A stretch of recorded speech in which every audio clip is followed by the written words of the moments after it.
নমস্কার, নিউজ নয়ের পর্দায় বাংলা সংবাদে আপনাদের সকলকে স্বাগত। এই মুহূর্তে আপনাদের সঙ্গে রয়েছে আমি পাপড়ি। চোখ রাখছি আজকের বিস্তারিত সংবাদে। নেশামুক্ত যুব বিকশিত ভারত, প্রধানমন্ত্রীর হাত ধরে শুরু 100 সপ্তাহব্যাপী দেশব্যাপী জন আন্দোলন।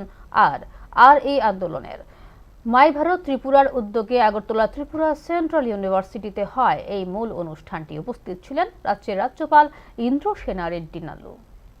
দেশের যুব সমাজকে মাদকাসক্তির কবল থেকে মুক্ত করে একটি সুস্থ, সচেতন ও বিকশিত ভারত গড়ার লক্ষ্যে রবিবার আনুষ্ঠানিকভাবে সূচনা হল বিকশিত ভারত সংকল্প অভিযান নেশামুক্ত যুব কর্মসূচির। যুব বিষয়ক ও ক্রীড়া মন্ত্রকের অধীন মাই ভারতের উদ্যোগে আয়োজিত এই দেশব্যাপী জন অংশগ্রহণমূলক অভিযানের উদ্বোধন করেন প্রধানমন্ত্রী নরেন্দ্র মোদী। ভিডিও কনফারেন্সের মাধ্যমে তিনি এই কর্মসূচির শুভ সূচনা করেন। এই অভিযানকে দেশের অন্যতম বৃহত্তম যুব নেতৃত্বাধীন জন আন্দোলন হিসেবে বিবেচনা করা হচ্ছে।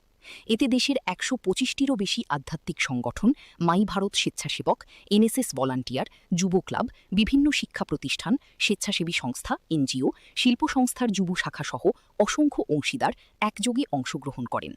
রাজ্যের মূল অনুষ্ঠানটি হয় কেন্দ্রীয় বিশ্ববিদ্যালয়, যেখানে প্রধান অতিথি হিসেবে উপস্থিত ছিলেন রাজ্যপাল ইন্দ্র সেনা রেড্ডি লাল্লু। উদ্বোধন করে তিনিও সমাজের প্রতি বার্তা দেন নেশামুক্ত ত্রিপুরা গড়ার।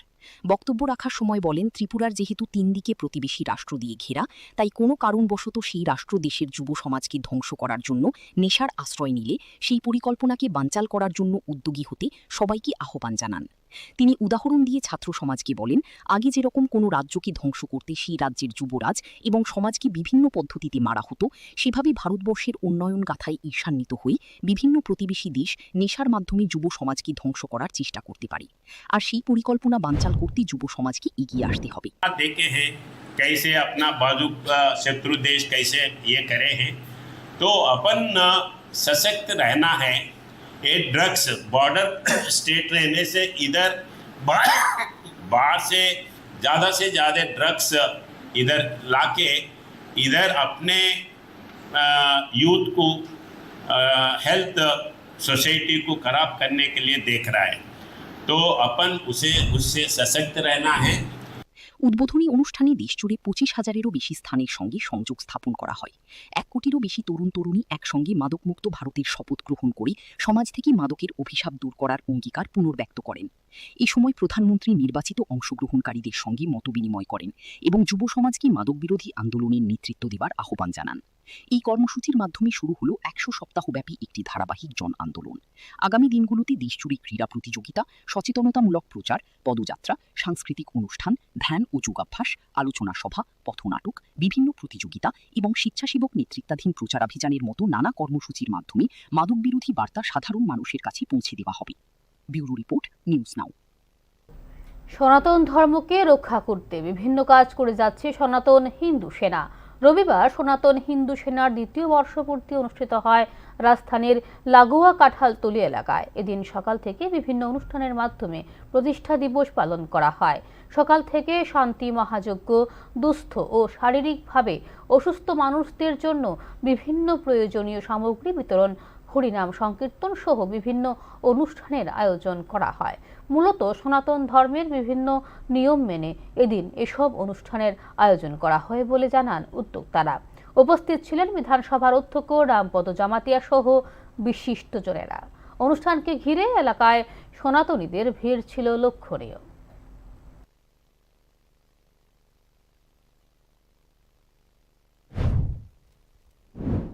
সনাতনী হিন্দু সেনা একটা সংগঠন তৈরি হয়েছে। এটা 2024 সালের 2রা অগাস্ট এটা প্রথম আমরা এখানে কাঁঠালতলী এখান থেকে শুরু হয়েছে। আমরা ছোট্ট একটা কার্যালয় নিয়ে কাঁঠালতলী বাজারে আমরা শুরু করেছি। পরবর্তী সময় এটা সারা ত্রিপুরায় এখন এটা আমাদের মেম্বার আছেন এবং সারা ত্রিপুরায় যে ছড়িয়ে গেছে। তো আমরা 2য় বর্ষপূর্তি এখানে পালন করছি এবং এবার 2য় বর্ষপূর্তি পালন করছি বিভিন্ন ধার্মিক এবং সামাজিক অনুষ্ঠানের মাধ্যমে। রাজ্যের ক্ষুদ্র পণ্যবাহী যান চালকদের দীর্ঘদিনের বিভিন্ন সমস্যা ও ন্যায্য দাবি দাওয়া নিয়ে আগামী 5 আগস্ট বৃহৎ কর্মসূচির ডাক দিয়েছে ত্রিপুরা ক্ষুদ্র পণ্যবাহী যান চালক সংঘ। ওই দিন সংগঠনের প্রতিনিধি দল পরিবহন মন্ত্রীর সঙ্গে সাক্ষাৎ করবেন এবং একটি স্মারকলিপি প্রদান করবেন। পাশাপাশি বিভিন্ন দাবি দাওয়ার সমর্থনে আগরতলা শহরে একটি বিশাল র্যালিরও আয়োজন করা হবে, যা শহরের গুরুত্বপূর্ণ সড়ক পরিক্রমা করবে। এই কর্মসূচিকে সামনে রেখে রবিবার আগরতলায় ত্রিপুরা ক্ষুদ্র পণ্যবাহী যান চালক সংঘের উদ্যোগে এক সাংবাদিক সম্মেলনের আয়োজন করা হয়। সেখানে উপস্থিত ছিলেন সংগঠনের সভাপতি গৌতম দেবনাথ, সম্পাদক মিঠুন দেব, সহসভাপতি স্বর্ণা কুমার সিংহ, সহ সম্পাদক দুলাল ঘোষ সহ সংগঠনের অন্যান্য সদস্যরা। এদিন সংগঠনের পক্ষ থেকে রাজ্যের বিভিন্ন মহকুমার সকল ক্ষুদ্র পণ্যবাহী যান চালকদের 5 আগস্ট আগরতলায় উপস্থিত থেকে কর্মসূচিকে সফল করার আহ্বান জানানো হয়।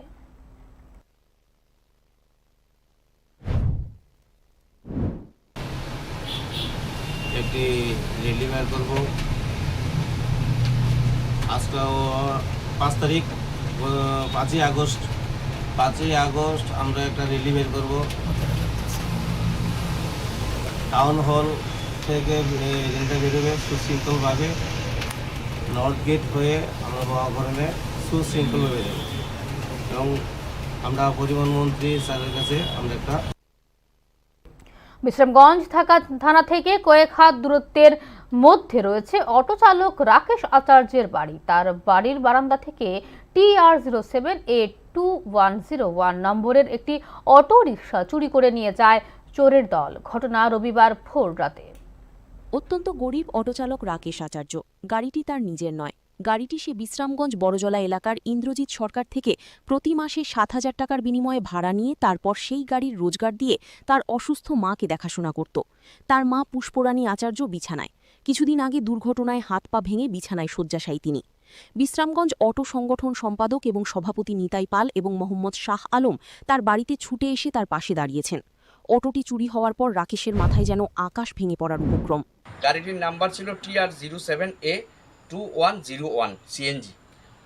প্রতিদিন গাড়ি চালিয়ে এসে সে তার ঘরের বারান্দায় অটো গাড়িটিকে রেখে দিত। গতকাল রাতে তার গাড়িটি চুরি করে নিয়ে যায় চোরের দল। আজ তো একটা অটো চুরি হয়ে গেল। নজিরবিহীন ঘটনা বিশ্রামগঞ্জ থানা এলাকায়। পুলিশের ভূমিকা নিয়ে উঠছে প্রশ্ন। রাকেশের বাড়ি থেকে কিছুটা দূরেই রয়েছে বিশ্রামগঞ্জ থানা। এর মধ্যে কিভাবে চোরেরা অটোটি নিয়ে গেল তা নিয়ে প্রশ্ন তুলল জনগণ। Bureau report, news now. এ কেমন ছবি? রক্ষক যখন আজ ভক্ষক হয়ে পড়েছে, তখন কার উপর দেওয়া হবে মন্দিরের দায়িত্ব? অভিযোগ, উদয়পুর বাতাবাড়ি মন্দিরে এক পুলিশ কর্মী মদ্যপ অবস্থায় বন্দুক হাতে পাহারা দিচ্ছেন। শনিবার কয়েকজন যুবক মন্দিরে গেলে তাদের সঙ্গে বাকবিতণ্ডায় জড়িয়ে পড়ে সে নেশাসক্ত পুলিশ কর্মী। দেখে নিন একটি প্রতিবেদন। উদয়পুর ত্রিপুরেশ্বরী মন্দিরে রাজ্যের বিভিন্ন স্থান থেকে দর্শনার্থীরা ভিড় জমায় ভোর থেকে গভীর রাত পর্যন্ত। এ যেন এক শান্তির জায়গা। তাই শান্তি খুঁজতে মন্দিরে ছুটে যায় বিভিন্ন জায়গা থেকে আসা পুণ্যার্থীরা। দেশ বিদেশ থেকেও মন্দিরে প্রতিবছর বহু পুণ্যার্থী পুজো দিতে আসেন। সকাল থেকেই ভিড় থাকে মন্দির চত্বরে। শনিবারও তার ব্যতিক্রম হয়নি। কিছু যুবক মন্দিরে গিয়েছিল মন্দির দর্শনে, কিন্তু সেখানে গিয়ে নেশাসক্ত পুলিশের পাল্লায় পড়ে যুবকরা। বাধ্য হয়ে মোবাইলে জনসাধারণের স্বার্থে ওই পুলিশকর্মীর ভিডিও তুলে রাখে। ভিডিওতে দেখা গেছে পুলিশকর্মী পিছনে বন্দুক নিয়ে মদ্যপ অবস্থায় এক জায়গায় স্থিরভাবে দাঁড়াতে পারছেন না। এমনকি তার মুখে কথা স্পষ্ট নয়। বিভিন্ন রকম অঙ্গভঙ্গি এবং তিক্ত কথাবার্তায় বোঝাই যাচ্ছিল পুলিশকর্মী সুস্থ অবস্থায় নেই। বারবার যুবকদের হুমকি দিচ্ছিল তাদেরকে দেখে নেবার, এবং বারবার এটা বোঝাচ্ছিল পুলিশকর্মী যে অবস্থায় থাকুক তার চাকরি কিছুই কেউই কাটতে পারবে না। আপনি ড্রিঙ্ক করে রাখছেন, আপনি লড়তে পারতেছেন না ভাই। আপনি ড্রিঙ্ক করছেন, ফুল ড্রিঙ্ক করে দিয়েছেন আপনি। আমরা উদয়পুর আইছিলাম, আর আমরা সবাই ফুল ড্রিঙ্ক করেছে স্যার। আমরা সবাই উদয়পুর আইছিলাম, মাতাবাড়ির মধ্যে দর্শন করতে আইছিলাম, আর তাইনে আমরা উল্টাপাল্টা কথা কইতাছে, আর অথচ ড্রিঙ্ক করে রইছে। আপনি কোন ডিপার্টমেন্টের দেখুন, আপনি স্যারের অফিসারে ফোন করুন। দাঁড়াইতে পারতেছ না, তাইনে দাঁড়াইতে পারতেছ না। কোন তো আমরা ড্রিঙ্ক করছি না। না আইসি মাতাবাড়ির উদ্দেশ্যে মাতাবাড়ি ফোন করুন, কারে ফোন করবেন? ঘুরে আমরা বাইরে যাম গান থেকে। আপনি কোন সাহসে আমরা কইতাছেন? আপনি তো ড্রিঙ্ক করে রাখছেন, আপনি তো দাঁড়াইতে পারতেছেন না। কোন সাহসে কইতাছেন আমরা গান থেকে? এরপর আমরা ফটো তুলছেন, শুধু শুধু পারমিশন ছাড়া ফটো তুলছেন। মোবাইলটা বাই করেন। কার মোবাইল বাই করেন, নালে এই ভিডিও ভাইরাল দেব। হ্যাঁ, এই ভিডিও পুরো ভাইরাল দেব, পুরো দেখা যায় তো। জ্ঞান পুরো লত্ত বাতাছ না, ঠিক আছে? লত্ত বাতাছ না জায়গা থেকে। ফুল ড্রিঙ্ক করে নিয়েছে মাতাবাড়ির উদ্দেশ্য এটা। যে ওই ভিডিওটা দেখতেছেন, এটা সবটা শেয়ার করবেন। লোকটা সবাই চিনেন। নাম বলো। হ্যাঁ, নাম বলো। আর আপনার নাম কি? আপনার নাম কি? আপনার নাম কি? মারবে না মারে আপনার মারবে নাম কি? মারবে মারবেন না মারে ওই এটা আমার লগে এই কোন রাজ্য? ত্রিপুরার মতো এই শান্তির রাজ্যের রাতের দায়িত্ব যদি এরকম নেশাখোর পুলিশ বা আরক্ষা কর্মীদের হাতে থাকে, তাহলে রাজ্য কতটা নিরাপদ তা নিয়ে প্রশ্ন উঠবেই। একজন অসুস্থ মানুষ যার নিজের ওপর নিয়ন্ত্রণ রাখার ক্ষমতা নেই, তার কাছে বন্দুক ধরিয়ে দেওয়া এটা ঠিক কিনা তা নিয়ে জনমনে প্রশ্ন উঠেছে। এরকম পুলিশ কর্মীরা যখন রাজ্যের রক্ষার ক্ষমতা পায়, তখন সেটা নিয়ে জনগণের মনে প্রশ্ন ওঠা কি স্বাভাবিক নয়? ব্যুরো রিপোর্ট, নিউজ নাও। খুব শীঘ্রই আগরতলায় খুলতে চলেছে চা পাতা অকশন সেন্টার। এই নিয়ে ত্রিপুরা টি ডেভেলপমেন্ট কর্পোরেশন এবং টি বোর্ড অফ ইন্ডিয়ার মধ্যে এক গুরুত্বপূর্ণ বৈঠক সম্পন্ন হলো কলকাতায়। চা পাতা অকশন সেন্টার ত্রিপুরা রাজ্যে শিল্পের প্রগতিতে এক নতুন অধ্যায়ের সূচনা। হ্যাঁ, এটাই বাস্তব। ত্রিপুরা রাজ্যে খুব শীঘ্রই খুলতে চলেছে চা পাতার এই অকশন সেন্টার। এই নিয়ে কলকাতাতে এক গুরুত্বপূর্ণ বৈঠক সম্পন্ন হল ত্রিপুরা টি ডেভেলপমেন্ট কর্পোরেশনের এবং টি বোর্ড অফ ইন্ডিয়ার মধ্যে। এই বৈঠকে উপস্থিত ছিলেন রাজ্য টি বোর্ডের চেয়ারম্যান সমীর ঘোষ সহ এমডি রঞ্জিত কুমার দাস। এতে ভারতের টি বোর্ডের ডেপুটি চেয়ারম্যান সি মুরুগান এবং অন্যান্যরা উপস্থিত ছিলেন।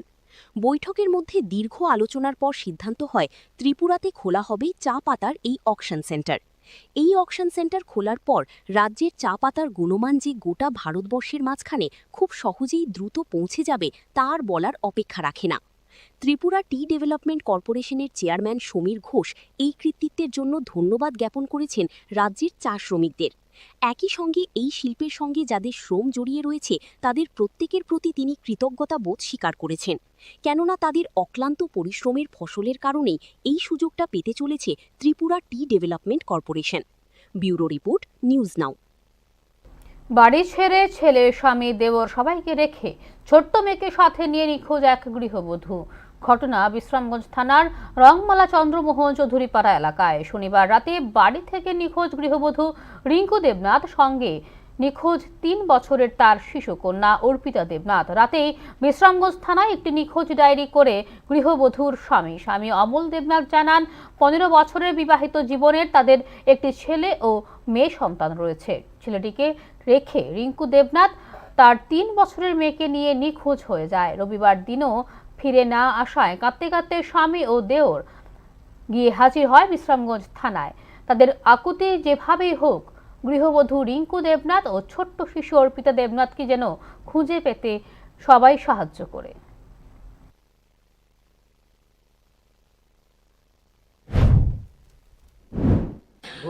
কালে রাত্রে 8টা 10 নেই দেখলাম না, তো কোনো পাইছি নাকি। নাম কি তোমার বউর? বউর নাম রিঙ্কু দেবনাথ। তোমার নাম? আমার নাম অমল দেবনাথ। তুমি কি করো?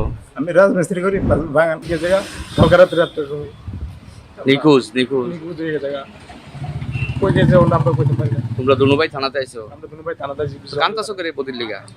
বদলি কাটতে বদি লিগা আর আপু লিগা দুনো লিগা কাটতি। এক লোকে দাই এক লোকে চলি। স্বচ্ছ ভারত গড়ে তুলতে হবে, আর এই স্লোগানকে সামনে রেখে ভারত সরকার বিভিন্ন প্রকল্পে কাজ করছে। বাড়ি বাড়ি থেকে ময়লা নিয়ে স্বচ্ছ ত্রিপুরা গড়ার স্বপ্ন সরকারের। সারা রাজ্য জুড়ে চলছে একই কাজ, কিন্তু বাড়ি বাড়ি থেকে নেওয়া ময়লা নির্দিষ্ট কোন জায়গার ফেলা হবে তা নিয়ে এখনো সঠিক করে কেউ কোনো পদক্ষেপ নিতে পারেনি। বাড়ির ময়লা নিয়ে জমাট বেঁধে রাখা হচ্ছে জনবহুল এলাকাগুলোতে, ফলে নষ্ট হচ্ছে বিভিন্ন জায়গায় পরিবেশ, দূষিত হচ্ছে জলবায়ু। অভিযোগ জানিয়েও কোনো লাভ হচ্ছে না, জানালেই অনেকেরই। এবার ঘটনার সামনে এলো কমলপুর নগর পঞ্চায়েত এলাকায়। অভিযোগ কমলপুর নগর পঞ্চায়েতের 2 নম্বর ওয়ার্ড ঋষিপাড়া এলাকায়। কমলপুর পঞ্চায়েতের 2 নম্বর ওয়ার্ডের নাম হল ঋষিপাড়া। অভিযোগ, নগর পঞ্চায়েতের তরফ থেকে বিভিন্ন বাড়ি থেকে ময়লা সংগ্রহ করে সেই ময়লাগুলোকে নিয়ে ফেলা হচ্ছে 2 নম্বর ওয়ার্ডের একটি পুকুরের ধারে। পুকুরটি ব্যবহারযোগ্য ছিল। এলাকায় এই পুকুরটি থাকাতে বিভিন্ন সময় জলের প্রয়োজনের এটি ব্যবহার করা হতো, এমনকি পানীয় জলের জন্য এই পুকুরের জলই ব্যবহার করা হতো। কিন্তু ময়লা ফেলার ফলে জল দূষিত হয়ে যাচ্ছে, এমনকি জলে বিষাক্ত পোকামাকড় দেখা যাচ্ছে।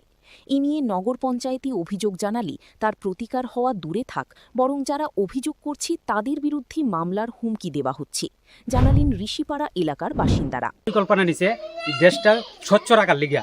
কি ফেলাইতেছে এখানে? এখানে নোংরা থেকে দইরা যত ডাস্টবিনের যত নোংরা আছে, ময়লা আছে, সব আইনা ফেলা। আর বৃষ্টির মধ্যে আইনা ফেলাইতেছে, এটাতে বেজান দুর্গন্ধ বাড়িতেছে।